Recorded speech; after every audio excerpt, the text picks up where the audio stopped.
Donc, je vais vous montrer comment on utilise le pupillomètre aujourd'hui.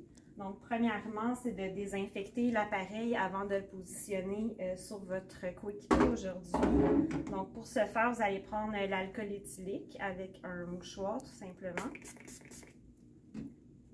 Et désinfecter les zones qui vont être appuyées sur votre client. Donc, le nez ici et au-dessus où le front va venir s'appuyer.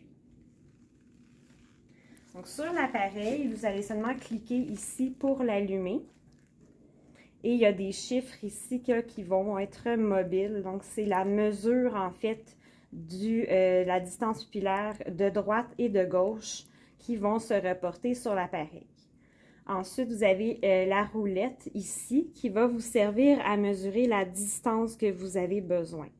Donc, dans le premier cas, on va le mettre sur le signe de l'infini, comme ceci, pour aller chercher la vision de la distance pupillaire de loin sur votre client. Et par la suite, on va le mettre à 40, ce qui correspond à une distance de lecture de 40 cm pour la vision rapprochée. Donc, on va le repositionner pour le moment à la position infinie et on va venir l'installer sur le client. Donc, vous allez tenir ici la portion du haut pour dégager le front et vous allez demander à votre client de le tenir avec ses deux mains comme pour une jumelle.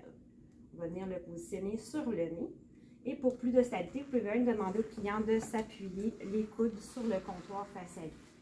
Vous allez devoir vous mettre à la même hauteur que le client. C'est important que l'appareil garde une certaine horizontalité.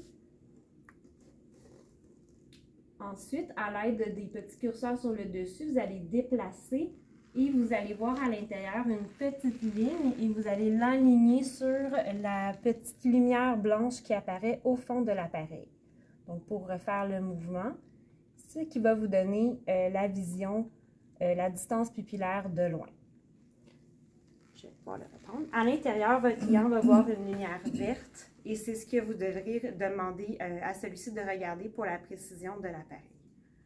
Une fois que ça c'est fait, vous allez écrire les deux valeurs que vous obtenez et on va reprendre tout de suite la même mesure, mais cette fois-ci à 40 cm. Donc, c'est les mêmes éléments. Vous demandez au client de tenir l'appareil des deux côtés et de regarder la lumière verte et blanche au fond. Vous assurez que l'appareil est bien stable et toujours horizontal à la table. Et vous allez reprendre une deuxième fois la mesure. Donc, le résultat, cette fois-ci, merci, sera la vision de proche. Ce sera votre distance pupillaire de près.